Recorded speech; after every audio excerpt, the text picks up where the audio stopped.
नमस्कार विद्यार्थी मित्र आणि पालको. आज पुन्हा एक पॉडकास्ट आम्ही तुमच्यासोबत घेऊन येत आहोत. माझ्यासोबत आहे ओंकार जाधव. ओंकारच्या बाबतीत एक मोठी स्टोरी आहे आणि ती स्टोरी आज आम्ही तुम्हाला शेअर करणार आहोत. मी ओंकार जाधव. माझे गाव कवठेमहांकाळ आहे सांगली जिल्ह्यामध्ये आणि माझे 1ली ते 7वी प्राथमिकला शिक्षण झाले. त्यानंतर 11वी-12वी हायस्कूलला झाली आणि मी ग्रॅज्युएशनसाठी सांगोलला ॲडमिशन घेतली. तर तुला काय वाटतंय की जे कॉलेजचे 3 वर्ष आहेत ती कशी इन्व्हेस्ट केली पाहिजे हा माझा प्रश्न आहे. कॉलेजमध्ये मेन तर लाईव्ह प्रोजेक्टचा काय विषय नसतोय. कॉलेजमध्ये मुलांनी शिकायचं झालं तर फक्त बेसिक क्लिअर करण्यात त्यांनी प्रयत्न केला पाहिजे. पण मुलांचं होतंय काय की असाइनमेंट कंप्लीट, प्रोजेक्ट सबमिशन ह्यातच वेळ जातोय, त्यामुळे त्यांचं बेसिक पण तसंच राहून जाते. सो बेसिक्समध्ये ओम तुझं BCSचे 3 वर्ष जे आहेत ते 3 वर्षामध्ये तुला प्रोग्रामिंग बद्दलचं ओव्हरऑल नॉलेज किती होतं? प्रोग्रामिंगबद्दलचं नॉलेज म्हटलं तर मला HTMLच्या 6 टॅगशिवाय दुसरं कॉलेजमध्ये मला काही माहीत नव्हतं. सो तुझ्या मनामध्ये असे काही सुरुवातीला प्रश्न होते का की म्हणजे माझं इथं होईल किंवा काय संभ्रम होता का? ग्रॅज्युएशन झाल्यानंतरच असं वाटत होतं की IT मध्ये आपण कधी जाऊ शकणार नाही आणि आमच्या बॅचचा IT मध्ये पहिला प्लेसमेंट घेणारा मी पहिला विद्यार्थी. क्या बात आहे, ग्रेट. नमस्कार विद्यार्थी मित्र आणि पालको. आज पुन्हा एक पॉडकास्ट आम्ही तुमच्यासोबत घेऊन येत आहोत. बऱ्याच सारे व्हिडिओ शूट केल्यानंतर किंवा प्लेसमेंट झाल्यानंतर असा एखादा व्हिडिओ शूट करण्याची वेळ येते की एक विद्यार्थी तुमच्या कनेक्ट्समध्ये गेली 1-2 वर्ष राहतो.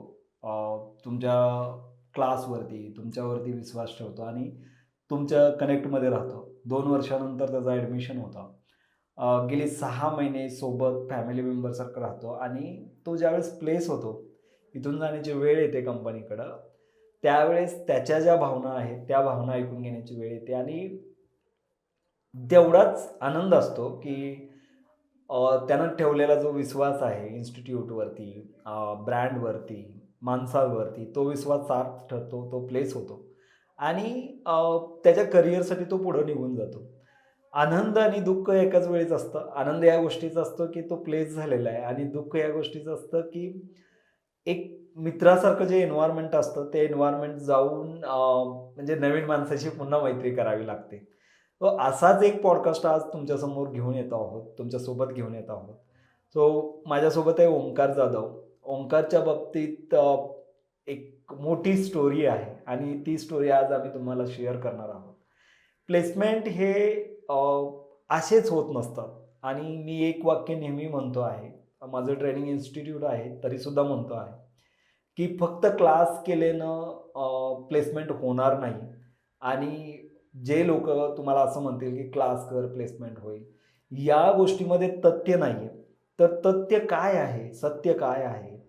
रिअल परिस्थिती काय आहे? स्ट्रगल काय आहे? या सगळ्या गोष्टीविषयी आज आपण बोलणार आहोत. माझ्यासोबत आहे ओंकार जाधव आणि ओंकार जाधवची ही जर्नी जी आहे, ही जर्नी आपण आज जवळून पाहणार आहोत. ओंकार, कोडफास्टमध्ये तुझं खूप खूप स्वागत. माझा पहिला प्रश्न ओंकार हा आहे, तू अ, कुठून येतोस? म्हणजे तुझं एज्युकेशन प्राथमिक, माध्यमिक आणि BCA जे आहे त्याच्याबद्दल एक ओव्हरऑल आम्हाला सांग, की काय एज्युकेशनल जर्नी होती तुझी? त्याच्याबद्दल आम्हाला ऐकून घ्यायला खूप आवडेल. मी ओंकार जाधव. माझे गाव कवठेमहांकाळ आहे सांगली जिल्ह्यामध्ये आणि माझे 1ली ते 7वी प्राथमिकला शिक्षण झाले. त्यानंतर 11वी-12वी हायस्कूलला झाली आणि मी ग्रॅज्युएशनसाठी सांगोलला ॲडमिशन घेतली. ओके. अजून एक कोइन्सिडन्स असा आहे, की मी सांगोलचा आहे आणि ओंकारचं कॉलेज सांगोला महाविद्यालय, राईट? गणपतराव देशमुख महाविद्यालय. माननीय स्वर्गीय गणपतराव देशमुख यांच्या कॉलेजवरती त्याचं एज्युकेशन झालं. तो ज्यावेळेस ॲडमिशन घेतलं त्यावेळेस ज्यावेळेस आपल्या भागातली मुलं येतात, त्यावेळेस एक वेगळा आनंद असतो, की आपल्या एरियातून आहेत, आपल्या कॉलेजमधून आहेत आणि तो आनंद तर होताच. ओमबद्दल अजून एक प्रिव्हियस स्टोरी अशी आहे, की सिद्धेश्वर म्हणून आमचा 2 वर्षापूर्वीचा एक विद्यार्थी प्लेस झालेला होता आणि तो ज्यावेळेस क्लास करायचा, त्यावेळेस ओम त्याच्या शेजारी बसून हे सगळे लेक्चर्स ऐकायचा. ऑनलाईन होतं त्यावेळेस. आणि त्यावेळेस ओमनं ठरवलेलं होतं, की मला क्लास करायचे तर कोडफर्स्टमध्ये करायचे आहेत ऑलमोस्ट. आणि सिद्धेश्वरचं पण म्हणणं हेच होतं, की मुलगा होतकरू आहे. परिस्थिती गरीब आहे, पण करण्याची इच्छा आहे. ज्यावेळेस मी ऑनलाईन चालू केलं, त्यावेळेस बरेच सारे इश्यू होते आणि ओमनं मला वाटतं एक ऑनलाईन बॅच ट्राय पण केली होती. सो त्यानंतर त्यानं ऑफलाईन ॲडमिशन घेतलं होतं. ओम बी-सी-एस स्पेशली जे आहे मला वाटतं की आपल्या सोलापूरच्या परिसरात किंवा पश्चिम महाराष्ट्रामध्ये मी स्पेशली बोलतो आहे. बी-सी-एस केल्यानंतर मुलांचा कॉन्फिडन्स जो असतो तो कॉन्फिडन्स खूपच लूज कॉन्फिडन्स असतो. म्हणजे मी आता बऱ्याच साऱ्या मुलांशी बोलतो की सर मला येत नाहीये, माझं बेसिक क्लिअर नाहीये. या सगळ्या गोष्टीकडं तू कसं बघतोयस? कारण कॉलेज लाईफमध्ये काय करायला पाहिजे म्हणजे या सगळ्या गोष्टी क्लिअर होतील आणि तुझा एक्सपिरियन्स काय होता? स्पेसिफिक आता आपण एका कॉलेजला टार्गेट करतोय अशातला भाग नाहीये. सगळ्या कॉलेजेसची जी अवस्था आहे कारण महाराष्ट्रातल्या प्रत्येक जिल्ह्यातला एखादा तरी मुलगा कोडफर्स्टमध्ये येऊन प्लेस झालाय आणि मी त्या मुलांच्या विषयी नेहमी बोलत राहतो. तिथल्या परिस्थितीविषयी बोलत राहतो. एज्युकेशन परिस्थितीविषयी बोलत राहतो. तर तुला काय वाटतंय, की जे कॉलेजचे 3 वर्ष आहेत, ती कशी इन्व्हेस्ट केली पाहिजे? हा माझा प्रश्न आहे.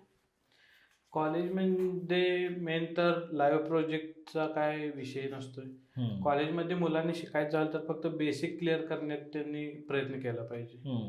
पण मुलांचं होतंय काय की असाइनमेंट कंप्लीट, प्रोजेक्ट सबमिशन ह्यातच वेळ जातोय. त्यामुळे त्यांचं बेसिक पण तसंच राहून जातंय. ओके. आता बेसिक्स जे म्हणतो आहे तर प्रोग्रामिंग बेसिक्स एक वेगळा पार्ट आहे आणि माइंडसेट एक वेगळा पार्ट आहे. प्रत्येक इंजिनिअर जो असतो, तो इंजिनिअर हा गुड प्रोग्रामर असू शकतो, राइट? पण त्याची जी स्ट्रॅटेजी आहे, म्हणजे प्रोग्रामर बनण्यासाठीचा जो माइंडसेट आहे, तो मला वाटतं माइंडसेट डेव्हलप होत नाहीये. त्याच्यामागे एन्व्हायर्नमेंट हा एक खूप महत्त्वाचा आणि मोठा पार्ट आहे.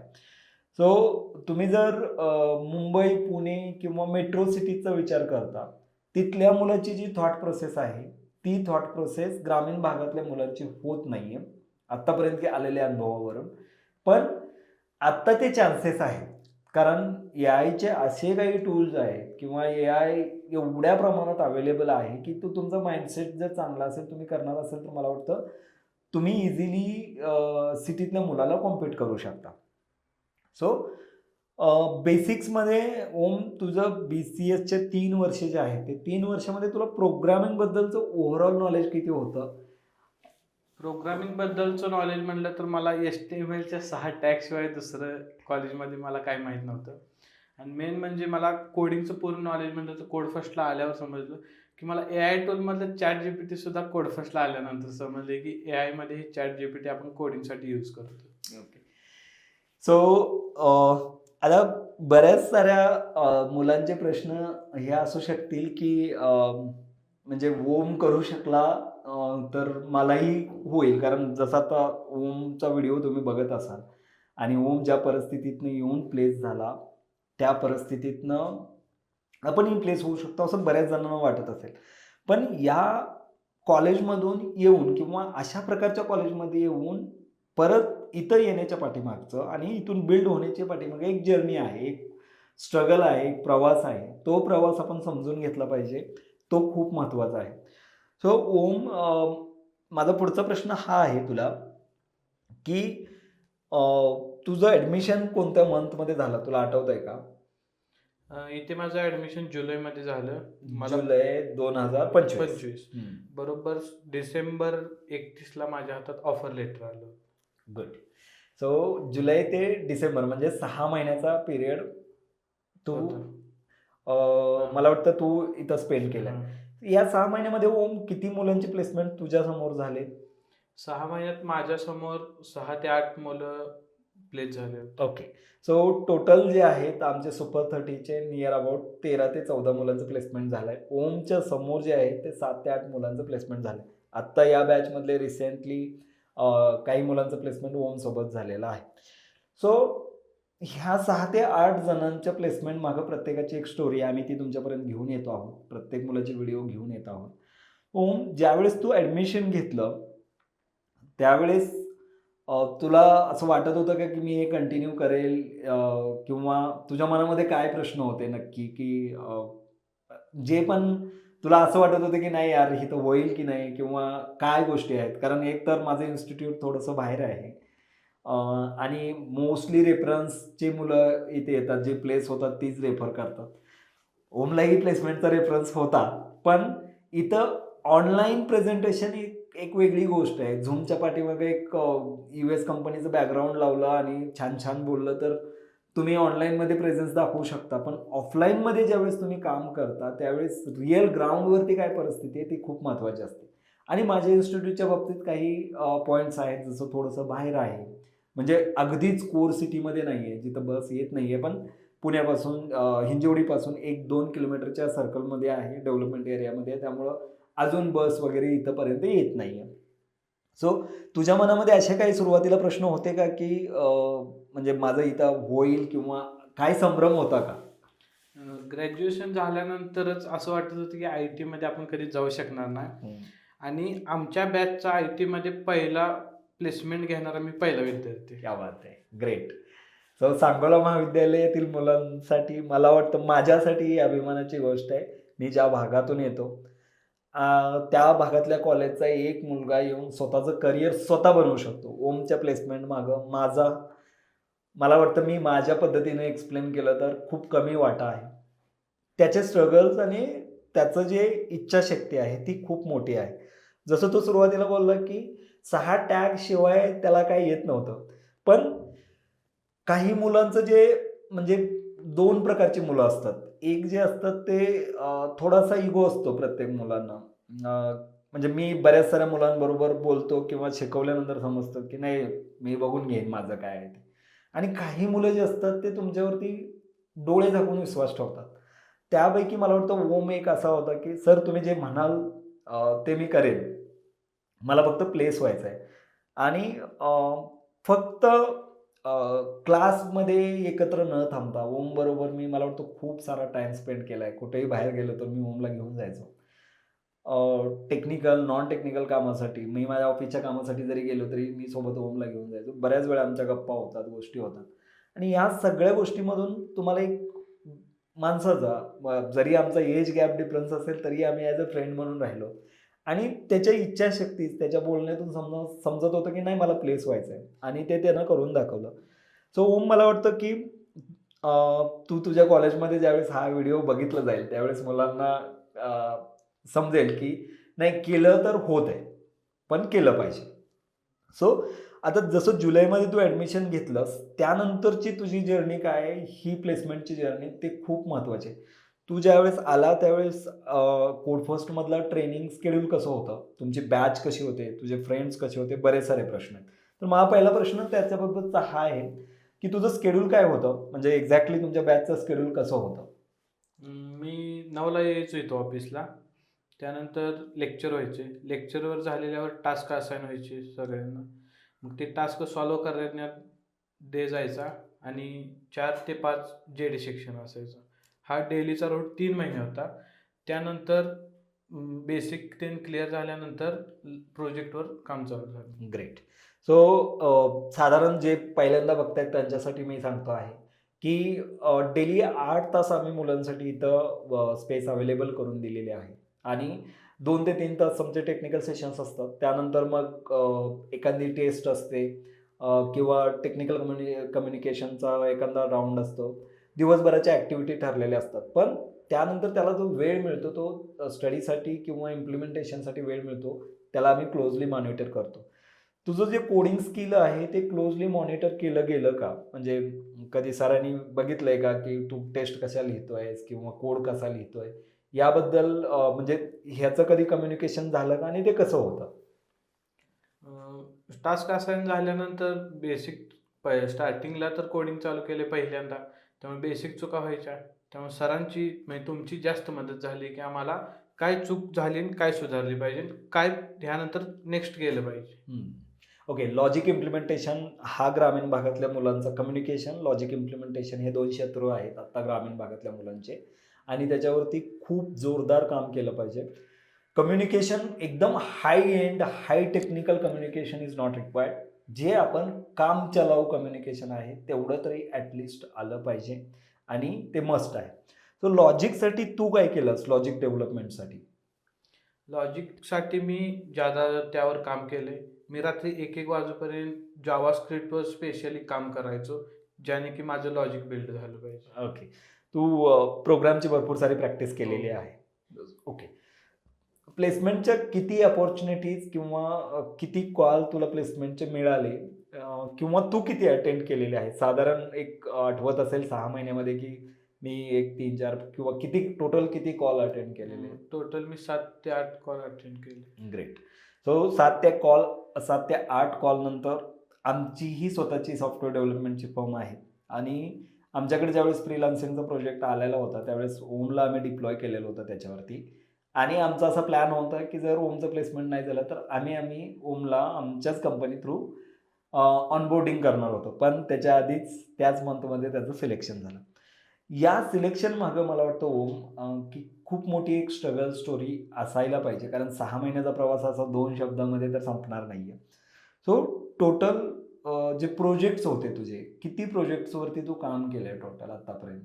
मी 5 प्रोजेक्टवर काम केलंय. हं. त्यामध्ये इंद्रायणी कोऑपरेटिव्ह बँकवर मी केले. हं. त्यानंतर ते अँग्युलरवरती केले. हं. लारावेल PHP वरती केले. हं. रिॲक्टवरती केले हं. आणि आता पण मी लारावेल PHP म्हणून मी प्लेस झालोय. ग्रेट. सो मित्रांनो, फुल स्टॅक डेव्हलपमेंट ज्यावेळेस आपण म्हणतो तर कोणतंही इन्स्टिट्यूट तुम्हाला एवढ्या सगळ्या गोष्टी शिकवणार नाही आहे. प्रत्येक मुलामध्ये हा ॲटिट्यूड बनला पाहिजे की मला सगळं शिकायचं आहे ऑलमोस्ट. एकामध्ये मास्टर व्हायचं आहे पण बाकीच्या गोष्टी यायला पाहिजे. आत्ता इंडस्ट्री काय मागते आहे की तू AI टूलचा यूज करून कोड कसा बनवू शकतो, इंटिग्रेशन कसं करू शकतो. सो ओम, तुला मी एका लाईव्ह प्रोजेक्टवरती 1 महिन्यासाठी अपॉर्च्युनिटी दिली होती आणि तो प्रोजेक्ट 5 वर्ष प्लस एक्सपिरियन्ससाठी आम्ही 5 वर्ष प्लस एक्सपिरियन्स रिसोर्ससाठी घेतला होता ॲक्च्युली आणि त्या प्रोजेक्टवरती मी ओमला डिप्लॉय केलं होतं. मीच इंटरव्ह्यू देऊन तो प्रोजेक्ट आणला होता. त्यामुळं आणि माझ्याकडे वेळ नसल्यामुळं मी ओमला डिप्लॉय केलं होतं. मी फक्त कॉल घ्यायचो आणि ओम काम करायचं त्याच्यावरती. सो त्या प्रोजेक्टबद्दलचा तुझा एक्सपिरियन्स सांगशील? कोड असा खतरनाक लिहिला होता की कॉम्पोनंटमध्ये कोणत्या कोड लिहिलाय तो कॉम्पोनंट हुडकायलाच पहिले 2 दिवस गेलते माझे. त्यानंतर कोड रीड करत करत जसा मला कोड रीड होईल तसं मग तेव्हा मी फंक्शनॅलिटी चालू केली. मग आता मी ज्याच्याकडे तो डिप्लॉय केला आहे प्रोजेक्ट त्याला कॉम्पोनंट हुडकायला 2 दिवस जात आहेत. तो माझ्याकडे येतो की कुठल्या कॉम्पोनंटमध्ये कुठला कोड लिहिला आहे. येस. असा खतरनाक कोड लिहिला होता. Right. So real time project training ज्याला म्हणतात, रिअल टाईम प्रोजेक्ट ट्रेनिंग जे असतं ते फक्त एखादं टॉपिक घेतलं आहे आणि प्रोजेक्ट केला आहे. प्रत्येक इन्स्टिट्यूटला हे चाललं आहे real time project, real time project. पण रिअल टाईम प्रोजेक्ट ते नसतात. तुम्ही ब्लॉगिंग ॲप्लिकेशन बनवलं म्हणजे रिअल टाईम प्रोजेक्ट नाही आहे. तुमची वाट जी आहे ती कधी लागते माहीत आहे का? तुमच्याकडे खरंच एखादा रिअल प्रोजेक्ट येतो, डेडलाईन येतात आणि समोरचा क्लायंट ओरडतो की नाही हे काय केलं आहे नक्की. मी ज्यावेळेस ओमला डिप्लॉय केलं होतं त्यावेळेस त्या प्रोजेक्टची जी कॉस्ट होती ती खूप कमी होती. म्हणून आम्ही म्हटलं होतं की जाऊ दे गेला तर प्रोजेक्ट, पण तू शिक. तर तो रात्री 1-1, 2-2 वाजेपर्यंत बसायचा, समजून घ्यायचा आणि सकाळी आला की प्रत्येक 10 मिनिटाला मला विचारायचं, हे काय आहे नक्की? हे कसं करायचं? हे कसं करायचं? हे कसं करायचं? 2 ते 3 दिवस तो माझ्यासोबत बसला शेजारी आणि मी त्याला 2 ते 3 दिवसामध्ये ती प्रोसेस समजून सांगितली. जो मुलगा एक अँग्युलरचं ओव्हरऑल स्ट्रक्चर माहीत आहे, तो मुलगा पूर्ण प्रोजेक्ट समजून घेऊन तो प्रोजेक्ट हँड ओव्हर करायची तयारी करू लागतो. हे फक्त आणि फक्त त्याच्या माइंडसेटवरती डिपेंड असतं. तो म्हटलं की नाही मला हे करायचं आहे आणि 1 महिन्यात त्यानं तो प्रोजेक्ट व्यवस्थित सस्टेन केला. आता आम्ही दुसऱ्या मुलाकडे दिला आहे, तो सस्टेन करेल. राईट. सो लाईव्ह प्रोजेक्ट ज्यावेळेस करतात त्यावेळेस तुमचा कॉन्फिडन्स असतो, तो कॉन्फिडन्स खूप बिल्ड होतो. तुझा जो इंटरव्ह्यूचा दिवस होता त्यासाठी तू काही स्पेशल तयारी केली होती का? स्पेशल तयारी काहीच केली नव्हती. कारण मी ज्यावर माझा इंटरव्ह्यू होता त्यावर मी ऑलरेडी पूर्ण काम केलेलं होतं. आवरून आलो आणि इंटरव्ह्यू दिला. ओके. सो खूप वेळा असं होतं की ओमचं ज्या कंपनीत सिलेक्शन झालं आहे ती आहे अस्ट्रालाइट आणि ती आमच्या रेफरन्सची कंपनी आमच्याच प्रिमायसेसमध्ये होती, आत्ता शिफ्ट झालेली आहे. सो ज्यावेळेस मी ॲस्ट्रालाइटमध्ये आजपर्यंत नियर अबाउट 10 मेंबर आमचे प्लेस झाले टोटल. सो आमच्या प्रिमायसेस असल्यामुळं त्या सरांना कंपनीबद्दल किंवा कोडिंगबद्दल किंवा आमच्या एन्व्हायरमेंटबद्दल सगळी माहीत होती आणि ऑलमोस्ट इथून त्यांनी रिसोर्स घेतलेले आहेत. सो ओम ज्यावेळेस सिंगल हँडेड प्रोजेक्ट हँडल करत होता त्यावेळेसच समोरच्याचं असं एक माइंडसेट होऊन जातो की नाही मला या पोरांमध्ये पोटेन्शियल दिसते आणि ते तुम्हाला सिलेक्ट करतात. सो या सगळ्या गोष्टीमागं एक गोष्ट आहे ती म्हणजे तुमची मेहनत मेहनत आणि मेहनत. मला वाटतं की याच्या पलीकडे दुसरं काही नाही.